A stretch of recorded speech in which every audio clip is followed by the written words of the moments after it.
नमस्कार, एक बार फिर से आप सभी का स्वागत है एनसाइक्लो क्रिकेट चैनल पर। और आईसीसी वुमेन्स टी20 वर्ल्ड कप सेमीफाइनल्स आज से स्टार्ट होने जा रहे हैं। जी हाँ, नॉकआउट फेज आज से स्टार्ट होने जा रहा है और पहला सेमीफाइनल खेला जाएगा इंडिया वर्सेस ऑस्ट्रेलिया का। और दूसरा सेमीफाइनल खेला जाएगा इंग्लैंड वर्सेस साउथ अफ्रीका का, जो कि कल खेला जाएगा। आज जो होने वाला मुकाबला है वो बहुत ही शानदार मुकाबला होने की हमें उम्मीद है। और इंडिया वर्सेस ऑस्ट्रेलिया तो आजकल बहुत ज़्यादा चर्चा में है ही। और जिस तरह से बॉर्डर गावस्कर ट्रॉफी में इंडियन मेंस टीम ने नीचे लगाया हुआ है ऑस्ट्रेलिया को, और ऑलमोस्ट वहां पे तो वन साइडेड अफेयर चल रहा है। ऐसा लग रहा है कि ऑस्ट्रेलिया इंडिया में आया है टेस्ट सीरीज खेलने, बट आधे ऑलमोस्ट आधे player half of a side वापस ऑस्ट्रेलिया जा चुकी है। अब रीजन तो बहुत सारे अलग अलग है, कोई इंजरी की वजह से, कोई पर्सनल रीजन की वजह से, बट हालात वहां पे ऑस्ट्रेलिया की कुछ खास नजर आ नहीं रहे। बट यहाँ पे थोड़ा सा मामला उल्टा है। यहाँ पे फॉर्म फेवरेट्स है ऑस्ट्रेलियन विमेंस टीम यहाँ पे। तो देखना होगा, मुकाबला बड़ा दिलचस्प होने वाला है। और इंडिया वर्सेस ऑस्ट्रेलिया अपने आप में ही एक बड़ा मुकाबला माना जाता है, चाहे वो मेंस क्रिकेट हो चाहे वो विमेंस क्रिकेट हो। तो आज वही उसी तरह के मुकाबले की आज हमें उम्मीद होगी। और यहाँ पे आज इंडिया का जो है अव्वल दर्जे का टेस्ट होने वाला है। और एक साइड पे देख लिया जाए और दूसरी तरफ देखा जाए तो ऑस्ट्रेलिया को 2016 T20 वर्ल्ड कप के बाद, 2016 T20 वर्ल्ड कप के बाद दो बार किसी टीम ने हराया और वो इंडिया ने ही हराया है। और अभी जब ऑस्ट्रेलिया इंडिया आई थी तभी भी उनकी जो विनिंग स्ट्रिक चल रही थी T20I में, वो भी इंडिया ने तोड़ी थी। उससे पहले पिछले साल जब ओडीआई स्ट्रिक चल रही थी ऑस्ट्रेलिया की, वो भी इंडिया ने तोड़ी थी। तो मतलब पिछले कुछ सालों में ऑस्ट्रेलिया बहुत ही रेयर मैचेस हारा है, साल में दो तीन, फिर पिछले साल भी दो तीन। तो वो लेकिन वो उनमें से ज्यादातर मैचेस इंडिया ने ही हराए हैं उनको। तो ये एक प्लस पॉइंट रहेगा इंडिया का। और इन दोनों का जब भी मैच रहता है ना, तो मोस्ट पार्ट ऑफ की एक जो फाइनल हम हटा दें, लास्ट जो मेलबर्न में खेला गया था लास्ट T20 वर्ल्ड कप का, उसके अलावा इंडिया ने काफी हद तक गेम डोमिनेट किया इन दोनों टीमों के बीच। और वो लेकिन वो जीनियस टीम तो हमेशा होती है ना, उनको थोड़ा सा चांस चाहिए होता है कि गेम में ऊपर आने का, उसके बाद वो मैच जीत जाते हैं। उसी तरह से ऑस्ट्रेलिया की परफॉर्मेंस रही है इंडिया के अगेंस्ट, कि इंडिया ने बहुत टाइम तक थोड़ा डोमिनेट करते हैं वो गेम, बट फिर वो ऑस्ट्रेलिया थोड़ा जैसे ही आगे निकलता है फिर वो जीत की तरफ ही बढ़ता है वहां से। तो आज इंडिया खेल रही होगी ऑस्ट्रेलिया के 7 बैटर्स प्लस 4 तेज गेंदबाज और 4 स्पिनर्स की तरफ से। जी हाँ, आप इनको टोटल करोगे तो 15 हो जाते हैं, ये 15 प्लेयर हो जाते हैं। बट जी नहीं, 15 प्लेयर में ये जो मिला के ना, ये प्लेइंग 11 में ही है ये सब। क्योंकि इस तरह की प्लेइंग 11 ऐसी स्ट्रॉन्ग उनकी लाइनअप है ऑस्ट्रेलिया की, कि उसमें इस तरह के बैटर्स और बॉलर्स और स्पिन बॉलर है उसमें। 7 परमानेंट बैटर जो कि अच्छी तरह से हिटिंग कर सकते हैं, 130-40 की स्ट्राइक रेट से रन बनाने का वो खूबी रखते हैं। उसके अलावा 4 अच्छे स्पिनर बॉलर हैं उनके पास, 4 फिर पेस ऑप्शन भी उनके पास है। तो ये लेकिन ये सारे प्लेइंग 11 में, इसी वजह से ऑस्ट्रेलिया वर्ल्ड की टॉप टीम है अगर विमेंस क्रिकेट की बात की जाए। क्योंकि उनके पास प्लेइंग 11 में जो आर्टिलरी भरी पड़ी है ना, जो असला भरा पड़ा है ना उनके पास, उसका कोई मुकाबला नहीं है किसी भी टीम से। और वो इसी तरह से पूरे साल भर साल डोमिनेट करते जा रहे हैं क्रिकेट को, विमेंस क्रिकेट को। क्योंकि उनके पास ऑप्शंस की कमी नहीं है, चाहे वो प्लेइंग 11 हो जाए या फिर वो स्क्वाड हो जाए 15 मेंबर्स की या 20 मेंबर की। तो उस वजह से ऑस्ट्रेलिया टॉप पे है और लाजवाब परफॉर्मेंस रहती है। चाहे कोई भी इवेंट, आईसीसी इवेंट उठा के देख ले, या बायलैटरल या ट्रायंगुलर सीरीज आप उठा के देख लो। क्योंकि जिस तरह के प्लेयर्स है ना इनके पास, ओपनर से लेके आप जो हम बोलते हैं कि T20I क्रिकेट हो तो आप विकेट्स लेते जाओगे ना, तो आप ओपोनेंट पे प्रेशर बना सकते हो। बट ये वाली चीज थोड़ी कब लागू होती है इस ऑस्ट्रेलियन टीम पे। आप विकेट लेते जाओगे, एक से एक बड़ा बैटर आता जाएगा यहाँ पे, और वो आते ही अपनी हिटिंग कंटिन्यू करते हैं। ये इनकी सबसे बड़ी खूबी है, क्योंकि ये आउट भी होते जाएंगे, इनको कोई परवाह नहीं है। क्योंकि इनकी बैटिंग डेप्थ इतनी अच्छी है यहाँ पे, कि वो शॉट्स मारते चले जाएंगे और अच्छी रन रेट वो कंटिन्यू करते हैं यहाँ से। तो ये एक टेस्ट होगा इंडिया का यहाँ पे। और अगर जो कि हम कर सकते हैं, इंडिया इंडिया वाली टीम जो है, क्योंकि हमने करके दिखाया है ये पिछले कुछ सालों से। ऑस्ट्रेलिया अनबीटेबल जरूर है, और बट लास्ट कुछ टाइम में इंडिया ने ऑस्ट्रेलिया के अगेंस्ट जब जब आया है अच्छा परफॉर्म किया है, चाहे वो होम सीजन पे आए हो, वो 5 T20 है। हालांकि वो स्कोर कार्ड जो सीरीज का है वो ऐसे नहीं बताता कि हमने कितना कम्पीट किया है, बट 4-1 वो सीरीज रही थी। बट उसमें सारे मैच ऑलमोस्ट क्लोज रहे थे, क्लोजली इंडिया हारा था वो मैचेस। उसके अलावा अभी कॉमनवेल्थ गेम्स में इन्होंने गोल्ड मेडल के लिए जो मैच खेला था हाल ही में, वो भी काफी खूबसूरत मैच हुआ था। और ऐसे ही मैचेस बहुत सारे हुए हैं। इंडिया जब ऑस्ट्रेलिया गया था लास्ट टाइम, वहां पे भी एक ओडीआई सीरीज काफी शानदार रही थी। तो ये जो है ये दोनों जब भी उतरते हैं आपस में, विमेंस क्रिकेट में मैं अभी बात कर रहा हूँ, तो हमेशा धमाल भरे मैच ही होते हैं और अच्छी परफॉर्मेंसेज हमें देखने को मिलती है, चाहे वो इंडिया की तरफ से चाहे वो ऑस्ट्रेलिया की तरफ से। और ऐसे ही मैच की हम सब उम्मीद कर रहे हैं आज। तो ये तो हो गई अभी तक की जो भी रिकॉर्ड्स हो गए आपस में खेलने की बात और सब। अब थोड़ा सा मौजूदा फॉर्म पे बात कर लेते हैं हम इस वर्ल्ड कप के, उससे उसके बाद हम लाइनअप पे आएंगे इस मैच की। तो ऑस्ट्रेलिया ने 4 मैचेस खेले इस वर्ल्ड कप में, अपने 4 ग्रुप मैचेस, और इन्होंने तो ऐसे मान लो कि ओपोनेंट को कुछ समझा ही नहीं है। वन साइडेड मारे हैं सारे मैच ओपोनेंट के, और एक तरफा निकाले हैं सारे मुकाबले। चाहे वो साउथ अफ्रीका के अगेंस्ट हो जाए या फिर श्रीलंका के अगेंस्ट हो जाए, न्यूजीलैंड के अगेंस्ट हो जाए, कोई भी ओपोनेंट आए इनको फर्क ही नहीं पड़ा, चाहे बांग्लादेश हो जाए।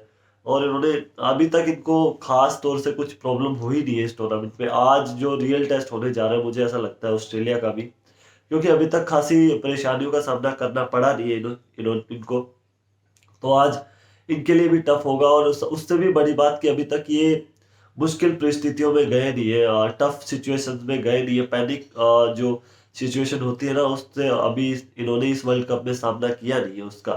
तो वो एक प्लस पॉइंट यहाँ पे इंडिया का हो सकता है कि जैसे ही इस ऑस्ट्रेलियन टीम को अगर वो धकेल दे प्रेशर की तरफ, तो मे बी उनको एक बेटर चांस मिल सकता है। बट ये ऑस्ट्रेलियन टीम है, ये इसी प्रेशर में पले बड़े होते हैं और इनको पता है प्रेशर सिचुएशन कैसे हैंडल की जाती है। यही इनका सबसे तगड़ा प्लस पॉइंट है कि इनको आता है प्रेशर में खेलना।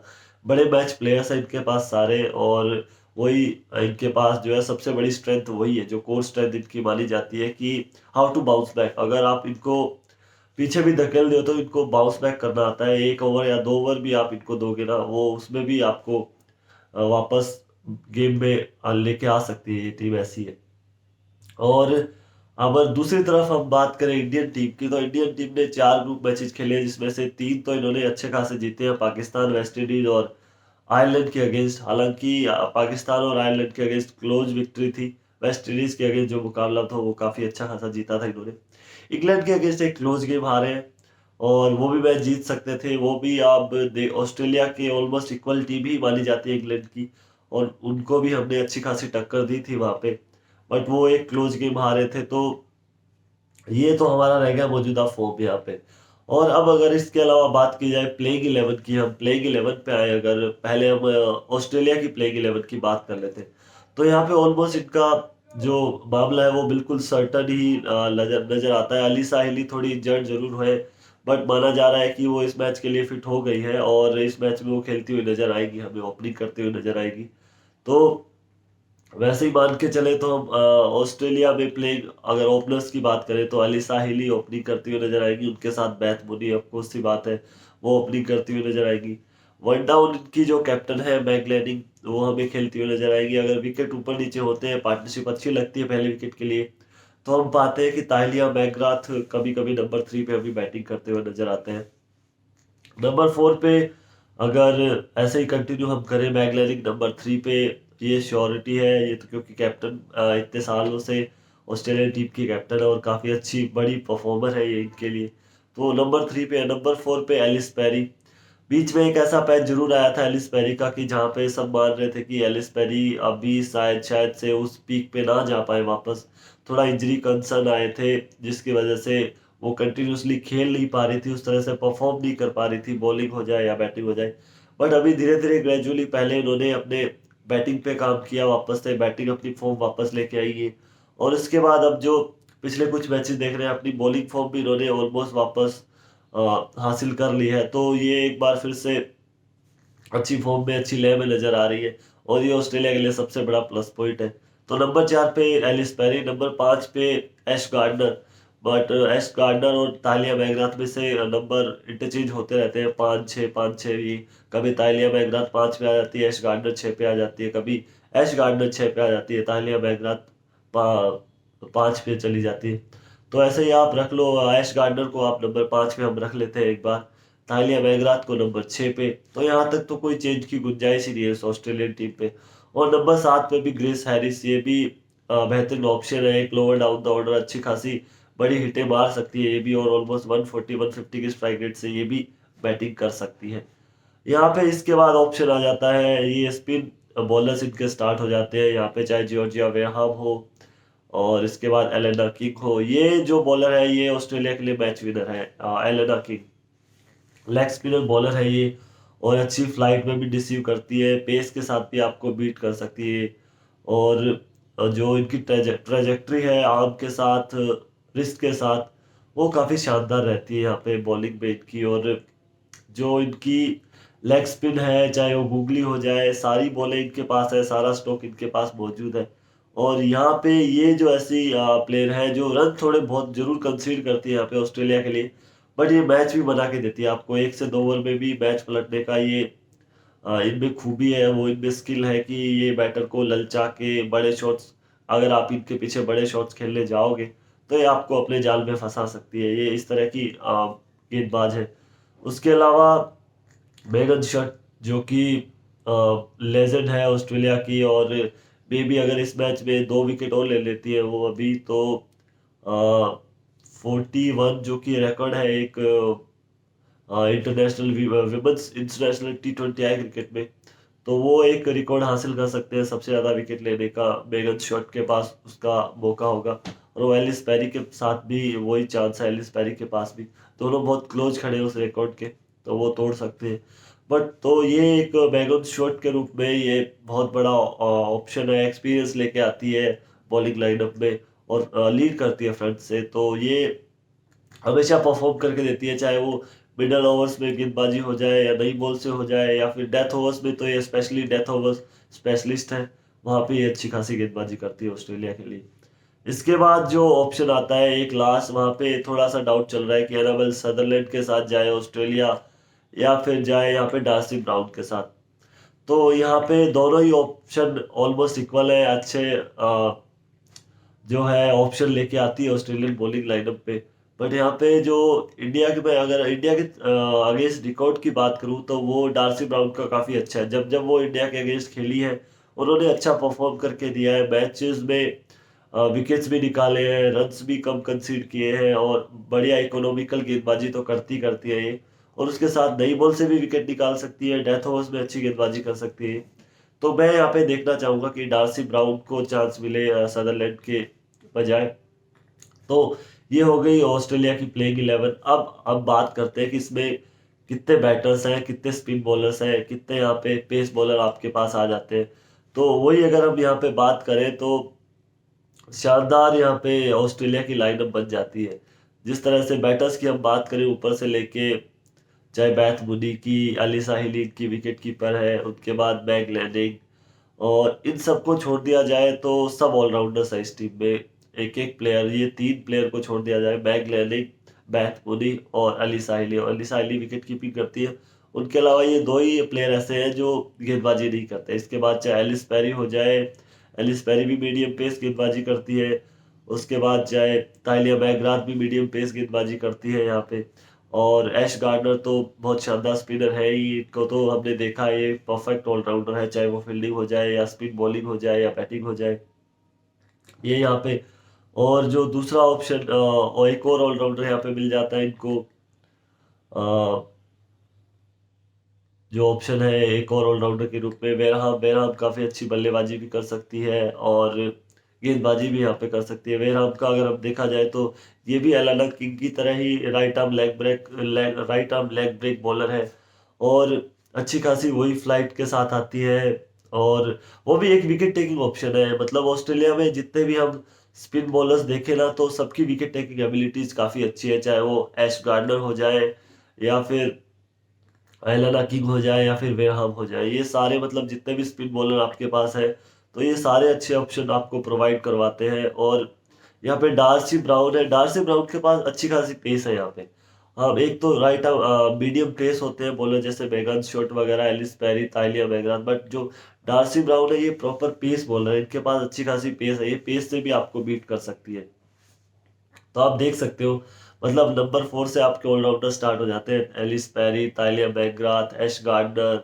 उसके बाद आपके स्पिन डिपार्टमेंट में जॉर्जिया वेरहाम, एलेना किंग, और ये उसके बाद पेस ऑप्शन आ जाता है आपके पास मेगन शर्ट और डार्सी ब्राउन। तो Darcie Brown, Megan Schutt, Tahlia McGrath, Ellyse Perry को मिला के 4 पेस ऑप्शन बन जाते हैं आपके पास। और बाकी स्पिन ऑप्शन तो है ही, एश गार्डनर, एलेना किंग, जॉर्जिया वेरहाम। तो यहाँ पे इंडिया को फंसाएगी ऑस्ट्रेलिया मे बी अपने स्पिन डिपार्टमेंट की वजह से, तो वो देखेंगे। बट अब अगर इंडियन प्लेइंग लाइनअप पे हम बात की जाए तो बाकी सब तो शॉर्ट आउट है। राधा यादव पे थोड़ा सा उन पे लग रहा है कि वो इंजर्ड हुई थी लास्ट मैच में, उनकी जगह फिर रिप्लेसमेंट ली थी इंडिया ने।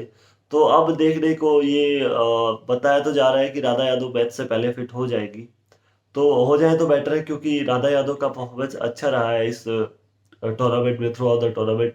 और उनका होना इसलिए भी जरूरी है क्योंकि वो लेफ्ट आर्म स्पिनर है, और दूसरे लेफ्ट आर्म स्पिनर हमारे पास है राजेश्वरी गायकवाड़, और जिनका फॉर्म मुझे नहीं लगता कुछ खास चल रहा है। और पूरे टूर्नामेंट में उन्होंने एक भी मैच में 4 ओवर अपने कोटा के आई थिंक पूरे नहीं किए, जितना मेरे को याद है। एक मैच में तो एक ही ओवर डाला था, और अच्छी खासी महंगी भी साबित हुई है, पाकिस्तान के अगेंस्ट हो जाए या फिर इंग्लैंड के अगेंस्ट या फिर आयरलैंड के अगेंस्ट, रन अच्छे खासे कंसीड किए इन्होंने। तो वो एक ज्यादा मुश्किलों का सामना करना पड़ सकता है अगर राधा यादव फिट नहीं होती है। तो राधा यादव का यहाँ पे फिट होना जरूरी है, और हम मान के चल रहे हैं कि राधा यादव फिट हो जाए मैच से पहले वो। और अगर हम ऊपर से प्लेइंग 11 की बात करें तो शेफाली वर्मा और स्मृति मंदाना में यहाँ पे कोई चेंज नहीं देख रहा। बट शेफाली वर्मा को अपना ए गेम यहाँ पे निकाल के लेके आना पड़ेगा इस मैच के लिए, क्योंकि इंडिया को जरूरत है उनकी। और अभी तक कुछ खास कर नहीं पाए, रन्स बल्ले के साथ आए हैं, बट वो 90 की स्ट्राइक रेट से, 100 की स्ट्राइक रेट से आए, जो कि हम उनसे उम्मीद करते हैं 150-60 की स्ट्राइक रेट से वो पावर प्ले में रन बनाए, या उसके बाद भी जब भी खेले तो रन बनाए वो। समृद्धि अच्छी फॉर्म लगी हुई है उनकी, और मे भी हम उम्मीद तो यही करते हैं वो उस फॉर्म को कंटिन्यू करें अपने साथ इस मैच में भी, क्योंकि ये बड़ा मैच है, ये सबसे बड़ा मैच है। अगर ये आप निकाल ले तो जैसे तैसे तो आपका फाइनल में जो कॉन्फिडेंस है वो एक लेवल ऊपर ही होगा। नंबर 3 में भी मैं यहाँ पे कोई चेंज नहीं देख रहा, जेबी रॉड्रिक्स के साथ ही जाना चाहूंगा मैं भी। ऐसा हो सकता है कि, बट लास्ट मैच में भी जेबी रॉड्रिक्स ने नीचे से आके अच्छे शॉट्स खेले थे, तो उनका कॉन्फिडेंस भी और बढ़ा होगा। तो नंबर 3 जेबी रॉड्रिक्स, नंबर 4 हरमनप्रीत कौर, और नंबर 5 रिचा घोष, जो कि अपनी फॉर्म लाइफ फॉर्म में है। मतलब इससे बेटर मैंने नहीं देखा इंडिया की कोई फिनिशर आई है, और लगातार परफॉर्म करती जा रही है, और आउटस्टैंडिंग परफॉर्म कर रही है हर मैच में। नंबर 6 पे दीप्ति शर्मा, जो कि यहाँ पे उनको भी थोड़ा इम्प्रूव करना पड़ेगा, इसलिए वर्ल्ड कप कुछ खास गया नहीं है दीप्ति शर्मा का, और रन ज्यादा कंसीड किए हैं, एक आधा मैच छोड़ दिया जाए तो उसके अलावा कुछ खास खास परफॉर्म भी है। जो वेस्ट इंडीज के अगेंस्ट उन्होंने जरूर 3 विकेट्स लिए थे, उसके अलावा पाकिस्तान के अगेंस्ट भी कुछ खास परफॉर्म नहीं किया था, इंग्लैंड के अगेंस्ट महंगी साबित हुई थी ये, और आयरलैंड के अगेंस्ट तो चलो इतनी बॉलिंग करने का मौका ही नहीं मिला इनको। तो यहाँ पे उनको भी परफॉर्म करने की जरूरत है, बहुत बड़ी प्लेयर है वो इंडिया के लिए। और नंबर 7 पे आ जाती है पूजा वस्त्राकर, इनको बल्लेबाजी में इतना चांस अभी तक मिला नहीं है, लेकिन गेंदबाजी अच्छी कर रही है, चाहे वो नई बॉल के साथ हो जाए या फिर मिडल ओवर्स में। तो नंबर 7 पे पूजा वस्त्राकर। नंबर 8 पे अब शिखा पांडे पिछले कुछ मैचेस से खेलती हुई दिख रही है हमें, बट आज देखना होगा कि ऑस्ट्रेलिया के अगेंस्ट इंडिया शिखा पांडे के साथ ही जाता है, या फिर शिखा पांडे की जगह देविका वैद्या आ जाती है टीम में, ये देखने को मिले। क्योंकि देविका वैद्या राधा यादव की जगह भी आ सकती है, बट वो मैं ऑप्शन मान के चल रहा हूँ कि राधा यादव इस टीम में रहे। तो बट शिखा पांडे ने बॉलिंग तो अच्छी की है पिछले मैच में भी, जब जब इन्हें चांस मिला है अच्छा इन्होंने किया है, चाहे वो इंग्लैंड के अगेंस्ट हो जाए। तो यहाँ पे भी मैं मान के चल रहा हूँ कि शिखा पांडे जो है वो खेल रही है, वो नंबर 8 पे खेलेगी। उसके बाद राधा यादव नंबर 9 पे एक अच्छा लेफ्ट आर्म स्पिन ऑप्शन लेके आती है, अच्छी फॉर्म में, और बहुत ही बेहतरीन फील्डर है ये। तो नंबर 9 पे यहाँ पे राधा यादव, नंबर 10 पे रेणुका ठाकुर। और अब सवाल आ जाता है कि देविका वैद्या या फिर राधा यार राजेश्वरी गायकवाड़। तो इन दोनों में से अब एक का चुनाव हमें करना पड़ेगा। और देखा जाए तो रेणुका जो देविका वैद्य है, उनकी बल्लेबाजी का तो यूज हम नहीं कर पाएंगे जहां तक मुझे लग रहा है, क्योंकि इतना लोअर डाउन दौड़ना, चाहे आप 9 पे खिला लो 8 पे खिला लो, तो वहां पे यूज हो नहीं पाएगा देविका वैद्य का। और बॉलिंग में उन्होंने किसी भी मैच में पूरा जो फुल होटा परफॉर्मेंस है वो डाले नहीं है। बात जहां तक आ जाती है राजेश्वरी गायकवाड़ की, उनके पास एक्सपीरियंस है, मे बी इस बॉलिंग लाइनअप में शिखा पांडे के बाद सबसे ज्यादा एक्सपीरियंस उन्हीं के पास है। बट जो मेन प्रॉब्लम यहाँ पे आ रही है वो फॉर्म का इश्यू आ रहा है। फॉर्म उनके पास अभी लगी हुई है नहीं, और ऐसा हो रहा है कि वो रन्स भी काफी ज्यादा कंसीड कर रही है। राजेश्वरी गायकवाड़ का इंडिया यूज करता था, विकेट टेकर है वो, बहुत अच्छी डेथ ओवर्स में भी अच्छी खासी गेंदबाजी वो करती है। बट यहाँ पे थोड़ा सा मे बी इंडिया शायद शायद से सोचे कि एक्सपीरियंस कंपेनर है इंडिया के साथ, और उन्हीं के साथ वो टिकी रहे, शायद से हरमनप्रीत कौर भी और इंडियन मैनेजमेंट भी। और मुझे भी ऐसा लगता है कि यहाँ पे एक्सपीरियंस की जरूरत पड़ेगी। इंडिया प्रेशर में आएगा तो वहाँ पे राजेश्वरी गायकवाड़ के एक्सपीरियंस की हमें जरूरत पड़ेगी। और मे भी प्लेयर को एक मैच ही लगता है फॉर्म में आने के लिए, एक बड़ी परफॉर्मेंस ही चाहिए होती है। और होपफुली वो आज आ जाए राजेश्वरी गायकवाड़ से। तो मैं यहाँ पे राजेश्वरी गायकवाड़ के साथ जाना चाहूंगा, और इसी के साथ ये हो गई हमारी प्लेइंग 11। अब बात आ जाती है स्ट्रेंथ और वीकनेस की। तो ऑस्ट्रेलिया के हवाले से मैं बात करूँ ना, तो मैं ये बोल रहा हूँ टू बी ऑनेस्ट कि उनके पास कोई वीकनेस नहीं है। उनकी उनकी कोई वीकनेस नहीं है। उनकी वीकनेस एक ही है कि आप उनको प्रेशर में डालो, उनके तरह का गेम खेलो ना, तब उनके आप प्रेशर में उनको प्रेशर में डाल सकते हो, तभी उनको आप नीचे लगा सकते हो मैच में। और वो होगा, आपको अटैकिंग गेम खेलना पड़ेगा जिस तरह का अटैकिंग गेम ऑस्ट्रेलिया खेलता है। इंडिया काफी बार कामयाब उनके अगेंस्ट इसलिए हुआ है कि इंडिया भी उसी अप्रोच के साथ जाता है ऑस्ट्रेलिया के अगेंस्ट। जो अटैकिंग गेम वो खेलते हैं वही अटैकिंग गेम फिर इंडिया उनके अगेंस्ट खेलता है, चाहे वो वर्ल्ड कप सेमीफाइनल हो जाए इंग्लैंड में, या फिर उसके अलावा जब ऑस्ट्रेलिया जाके इंडिया ने क्रिकेट खेली थी वो हो जाए, या इंडिया जब ऑस्ट्रेलिया आई थी, या ऑस्ट्रेलिया जब इंडिया आई थी तब वो क्रिकेट हो जाए। और इंडिया हमेशा ही चढ़ के खेलता है ऑस्ट्रेलिया के अगेंस्ट, तब जाके उनको थोड़ी वो कामयाबी मिलने के चांसेस रहते हैं। तो यहाँ पे भी वीकनेस कोई है नहीं। वीकनेस ऐसी ही है कि आप उनको प्रेशर में डालो जितना हो सके उतना, तभी आप उनको पूरे मैच में, अगर आप प्रेशर में डाले रखोगे, उनको निकलने का चांस नहीं दोगे, तभी आप ऑस्ट्रेलिया को हरा सकते हो। इस तरह की वो टीम है। और स्ट्रेंथ वाइज तो ऑस्ट्रेलिया की क्या बात की जाए, वो ओपनिंग से स्टार्ट होती है, बड़े प्लेयर्स, उनके बड़े मैच के प्लेयर, चाहे वो अली साहिली हो जाए, बैथ बूनी हो जाए, मतलब इतने सारे बैटर्स हैं। आप एक एक बैटर सुपरस्टार है उनके लिए। चाहे वो बैग लेनी हो जाए, तालिया मैकग्राथ, एलिस पेरी, एश गार्डनर, ग्रेस हैरिस, सारे सुपरस्टार से भरी हुई टीम है। और इस वजह से इस टीम में कोई वीकनेस है नहीं, ना ही स्पिन बॉलिंग डिपार्टमेंट के। इनके पास राइट आर्म ऑफ स्पिन का एक बेटर ऑप्शन है, एक दो लेग स्पिनर है इनके पास अच्छे, डेथ ओवर्स में इनके पास पेस गेंदबाजी अच्छी है, नई बॉल के साथ इनके पास पेस बॉलिंग बहुत बेहतरीन है। तो इतनी कुछ खास इनके पास वीकनेस है नहीं। तो दूसरी तरफ इंडिया की बात करें, सबसे बड़ी वीकनेस मुझे नजर आती है डेथ ओवर्स में गेंदबाजी। ये इश्यू यहाँ पे इंडिया को सॉर्ट आउट करना पड़ेगा अगर आज का मैच हमें जीतना है। तो चाहे वो पहले गेंदबाजी कर रहे हो तो ज्यादा रन कंसीड नहीं कर रहे लास्ट ओवर्स में, या बाद में डिफेंड कर रहे हो, तो सीधी सी बात है कि वहां पे तो हम कंसीड कर ही नहीं सकते ज्यादा सारे रन। तो वो चीज देखने वाली होगी। उसके अलावा जो शेफाली वर्मा को अच्छा स्टार्ट दिलवाना होगा ओपनिंग से, और उनको आप बेटर यही है कि 10-12 बॉलों में 20-22 रन बना के आउट हो जाओ, बजाय इसके कि 25-30 बॉल खेल के आप 32-33 रन बना रहे हो।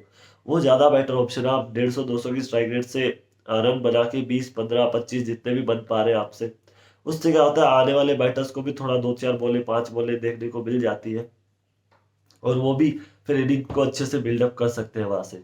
और दूसरी तरफ देखा जाए यहाँ पे तो जेबी रोड्रिग्स को थोड़ा सा जिम्मेदारी लेनी पड़ेगी यहाँ पे सिंगल्स डबल निकालने में उनको। और उसके अलावा थोड़ी बात की जाए तो अ, हरमनप्रीत कौर की, यहाँ पे हरमनप्रीत कौर को भी यहाँ पे थोड़ा सा जो उनका प्रॉब्लम आ रहा है अभी, की उनकी जो सिंगल टेकिंग एबिलिटीज है, या तो वो इंडिया उनको अच्छा स्टार्ट करके दे ताकि वो इस जोन में जाए नहीं कि जहाँ पे उनको सिंगल लेने डबल लेने की नौबत आए, वो आते ही अपने शॉट्स खेल सके थोड़ा टाइम लेके 4-5 बॉले। तो वो बहुत जरूरी है कि टोन सेट करके देनी पड़ेगी ऊपर से इंडियन बैटर्स को। चाहे वो समृति मंदाना से तो उम्मीद फिर से रहेगी, ऑब्वियस सी बात है, वो ऑस्ट्रेलिया के अगेंस्ट उनकी परफॉर्मेंस वैसे भी अच्छी रहती है। बट यहाँ पे जैमी और सैफ अली को थोड़ा सा आगे आके चार्ज लेना पड़ेगा, और उनको ट्राई करना है कि हमें, अगर पहले बल्लेबाजी करती है तो ट्राई करना है हमें एक प्लेटफॉर्म देके जाना है हरमनप्रीत कौर को और ऋचा घोष को, फिर इंडिया कुछ कर सकता है यहाँ पे। तो ये वाली चीज़ हमें सोचने की ज़रूरत है। उसके अलावा ज़्यादा कुछ ऐसा है नहीं कि इंडिया एक मैच इंग्लैंड के अगेंस्ट हार गया तो बहुत सारी चीज़ें यहाँ पे गलत है, नहीं। आपको सिर्फ आज के मैच पे फोकस करना है। आज के जो 40 ओवर्स है उनमें अगर हम अच्छा खेल गए, बैटिंग आई तो बैटिंग अच्छी कर गए, बॉलिंग आई तो बॉलिंग अच्छी कर गए, तो ज़्यादा मुश्किलों में हम डाल सकते हैं ऑस्ट्रेलिया को, और मे बी मैच निकाल लें हम। ये बहुत बड़ा मैच है ये। अगर ये जीत जाती है तो मुझे ऐसा लग रहा है कि फिर हम ये ट्रॉफी घर पे लेके आ सकते हैं। ये मेरी पर्सनल फीलिंग है अभी, और मैं अपने गट फीलिंग के साथ जाता हूँ हमेशा, और मैं अपनी टीम को बैक करता हूँ। आज के मैच में भी मैं वही कर रहा हूँ, और उम्मीद करते हैं कि समृति, शेफाली वर्मा या फिर जेमी, हरमनप्रीत कौर, ऋचा घोष, ये सब आज अपना ए गेम दिखाए। और बॉलर्स में रेणुका ठाकुर से फिर से उम्मीद रहेगी, जिस तरह से वो नई बॉल से गेंदबाजी करती हुई आ रही है मैच पर मैच। और शिखा पांडे, पूजा वस्त्राकर, दीप्ति शर्मा और राजेश्वरी गायकवाड़, राधा यादव खेलती है, तो आज सारे प्लेयर्स को एकजुट होकर परफॉर्म करने की जरूरत है। और मे बी जो हम लास्ट जो ओडीआई वर्ल्ड कप में जिस तरह की परफॉर्मेंस इंडिया ने दिखाई थी, ऑस्ट्रेलिया को हराया था, वैसी परफॉर्मेंस यहाँ पे दिखाए। और ऑस्ट्रेलिया को जो हमने हार का सामना करना पड़ा था ऑस्ट्रेलिया के सामने मेलबर्न वाले मैच में, शायद उसका थोड़ा सा रिवेंज कह लो या अवेंज कह लो, ऐसे वर्ड में यूज तो नहीं करना चाहता, बट थोड़ा सा मजा उनको वापस चखाना चाहेंगे वो। तो उसके लिए परफॉर्मेंस देने की जरूरत है। और अगर टॉस जीतती है इंडिया तो मेरे हिसाब से पहले उनको बल्लेबाजी के लिए ही जाना चाहिए, क्योंकि आज का मैच जो है वो केप टाउन में खेला जाएगा। 6:30 बजे से मुकाबला स्टार्ट होगा, मैं बता देता हूँ आपको इंडियन टाइम के हिसाब से। और केप टाउन पे ये मैच खेला जाएगा, न्यूलैंड स्टेडियम पे। तो वहाँ की पिच बहुत अच्छी है, जो इंडिया ने पाकिस्तान और वेस्ट इंडीज के अगेंस्ट वहीं पे मैचेस खेले थे दोनों। पिच बहुत अच्छी है, बल्ले पे बॉल अच्छा आता है वहाँ पे। पहले टॉस जीतिए, 150 प्लस का टारगेट आप सेट कीजिए, 150 160 का, और फिर आप ऑस्ट्रेलिया को अंडर प्रेशर लेके आ सकते हो। यही मूल मंत्र होना चाहिए मेरे हिसाब से। आज अगर हरमनप्रीत कौर टॉस जीतती है, और अगर जैसे तैसे पहले आप सोचते हो कि हमें पहले बैटिंग नहीं, क्योंकि हाई प्रेशर मैच में ऐसे ही होता है कि आप अगर पहले बैटिंग करके अच्छा टोटल बोर्ड पे लगा देते हो, तो फिर आप मैच में एक स्टेप आगे की तरफ बढ़ जाते हो। वही अगर ऑस्ट्रेलिया भी मेरे हिसाब से यही करेगा इंडिया के अगेंस्ट, वो बहुत बार यही चीज करता है, पहले बैटिंग करके अच्छा स्कोर लगाता है, उसके बाद बॉलिंग से वो इंडिया को प्रेशर में डालने का ट्राई करता है। ऑस्ट्रेलिया भी यही करने का ट्राई करेगा इस विकेट पे।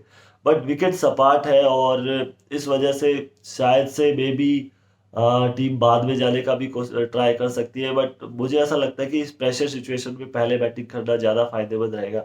अब अगर इंडिया की बात आ जाती है, इंडिया पहले मे बी मान लीजिए आप पहले बॉलिंग का पहले आ जाता है उनके पास, तो फिर ऐसा हो सकता है कि इंडिया को फिर ट्राई करना है ऑस्ट्रेलिया को 140 145 या 150 के अंदर अंदर समेटने की कोशिश करनी है ऑस्ट्रेलिया को, और वहां से हमें विकेट्स लेते जाने पड़ेंगे, और वो भी नियमित अंतराल पर, क्योंकि एक पार्टनरशिप लगी ऑस्ट्रेलिया वहां से वो रन रेट बिल्कुल चेंज कर देते हैं। 10 11 12 पे उनका रन रेट भागने लगता है, फिर इस तरह के बैटर्स है उनके पास। तो वहां पे इंडिया अगर पहले गेंदबाजी करती है तो ऑस्ट्रेलिया को ट्राई करना है 150 के अंदर अंदर रिस्ट्रिक्ट करने का। और इंडिया पहले बल्लेबाजी करती है तो हमें ट्राई करना है एटलीस्ट 160 क्या टारगेट टच करने का, 155 160। Then may be it will be a good match. और उम्मीद तो फर्म फेवरेट है ऑस्ट्रेलिया में, फेवरेट भी नहीं मान रहा, थोड़ा उससे ज्यादा ही मान रहा हूँ ऑस्ट्रेलिया को, इसमें कोई डाउट नहीं है। जिस तरह की वो टीम है, जिस तरह का उनके पास एक्सपीरियंस है बड़े मैचेस खेलने का, बड़े मैचेस जीतने का, उस हिसाब से। बट मैं यहाँ इंडिया को मैं दे रहा हूँ क्लियर कट चांस भी, क्लियर कट चांस तो नहीं बट अच्छा खासा चांस मैं मान रहा हूँ कि इंडिया अगर अच्छे अपने पोटेंशियल पे खेलती है यहाँ पे, तो इंडिया भी ये मैच जीत सकती है। तो मैं अपनी टीम को बैक कर रहा हूँ, मैं ये मान के चल रहा हूँ चाहे पहले बल्लेबाजी आए गेंदबाजी आए, टीम इंडिया ये मैच जीतने वाली है।